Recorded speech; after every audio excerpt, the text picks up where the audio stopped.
Good morning, trendsetters. Welcome to the Dolomites. We're here in the Val Di Fassa, Trentino region of Italy. The riders are back in Canazei, one of the riders' fantastic, favourite, frothing rounds of the season. Behind us, you can see the mega Tutti Frutti stage. We're about to head over the valley here and check out the Shakedown day as the riders touch base with the Dolomite dirt and find out what it takes to be the fastest in Val Di Fassa here this weekend for round 3 of the Enduro World Series.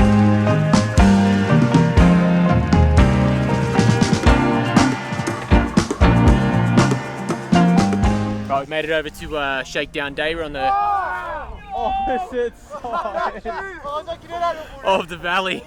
Tutti Frutti's to my left, Shakedown's to my right, and we're surrounded by the epic Dolomite mountains here. The media scrum here is giggling, and it's quite entertaining actually, because little lumps, jumps, berms, hero dirt just makes for a pretty entertaining morning, and everyone's pretty keen to get that banging shot, so it's a good time.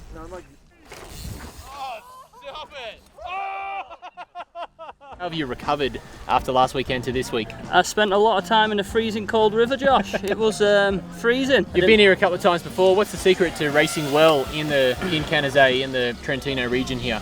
I don't know, I've not done it yet. Oh, you haven't been here before? Yeah, I've been here before, but I've never raced here well. Consistency, smooth, and just being fast and plenty of momentum on the fast long stages. You had a great race here last year, great result. You had an epic pit party afterwards. How's the vibes coming back this year? You feeling confident and happy and excited? Yeah, I am. I just always like it here. It's like big mountains, just feel comfortable in the big mountains. Got the mud tyres on, and it's so soft underfoot here. You think that's going to be the key to being fast in the Fassa? Good tyre setup and good grip because of these soft conditions? For me, like if I'm confident, then I'll be riding well. Yeah. So that's what I want, just like max confidence. The rolling speed, you roll pretty slow here anyway because it's so spongy and soft. Yeah. So I'm just gonna probably stick with these and just be confident and hit everything as quick as I can. And you've been here for a couple of years now. What's your secret and your tip to being fast in the Fassa here in this epic course we've got here in Canazei? Oh, good question. I feel we're a little bit at altitude, so don't go on the long stages. Don't go too hard too soon. Yeah. Yeah. You do anything special to adapt to the changing conditions? We seem to have a common theme of these afternoon thunderstorms rolling in. So what are you doing to combat that scenario? I might just drop the tyre pressure a bit. Yeah. Probably about it for me. Try not change too much. Yeah, I usually just keep things pretty similar. Just what I'm used to, so yeah. Yeah, sweet. Mainline with confidence all day? Yeah, straight up the guts. What's the key to being fast in the Fassa? It's a tricky one, you know, there's a lot of different kind of terrain and trails. Like you have some like nice proper build trails and you have some really raw, rooty rocks. Yeah. So I don't know, I mean, I think you have to be attacking the whole time, but also you need to be like pretty smooth. You want to avoid mistakes. Just go fast and brake.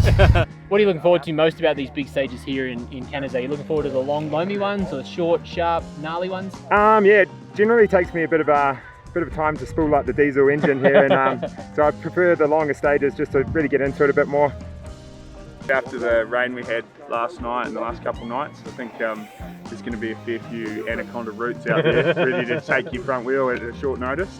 With the way the level is these days, you can't afford to crash. Yeah. If you crash, you're just hemorrhaging time. So stay on the bike and generally build a bit of a flow throughout the day, and it seems to go pretty well. So that's my game plan at least. I wouldn't mind if it's a wet race. I think it'd be quite fun. Right. A bit slippy and whatnot. Looking forward to just mixed bag of stages as well, like some short, some long. What about tyre setup? What geeky stuff are you doing to combat these slippery conditions? You going to change your tyre setup at all? Same as last week. I'm not a changer, so I might put a different rear tyre on. I might put the DHR on. So you'll change the tyre pressure before you change your compression, or are you a bit of a faffer with that regard? Nah, yeah, tyres before suspension. Right. Otherwise you open a whole can of worms. And you don't want to do that on race week or race day. Yeah, no, I'll potentially ride with a pressure gauge if it comes to it. Yeah. Just swap around a bit on race day. What are you doing with tyre setup? Are you going to a different tyre to adapt to the softer conditions here compared to the rocks last week? Maybe last week you ran a lower profile, this week maybe a higher profile? I'm actually changing around with the cush core. So last week I ran downhill cush cores front and rear, and this week I'll probably run an XC cush core in the front just to give the front end a bit more suppleness. Yeah. But that's kind of my standard setup. Like I beefed it up last week. Yeah. Coming off a massive win last weekend in Petson, now we're back here in the Dolomites. How are you feeling? I'm honestly feeling good, just ready to have fun. I think with this win last week, it's pretty much like I felt like at one point I have nothing to prove anymore, and I just go on and just have fun and like shred, and that's it. What's your keys to being fast here?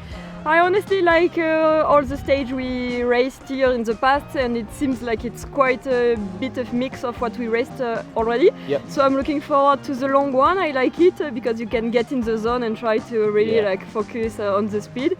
Are you doing anything to combat the constantly changing and treacherous conditions? Are you changing your tyres or your suspension setup to adapt to these high-speed, rooty scenarios? It depends, but I don't change a lot. Basically, I try to run my setup quite the same.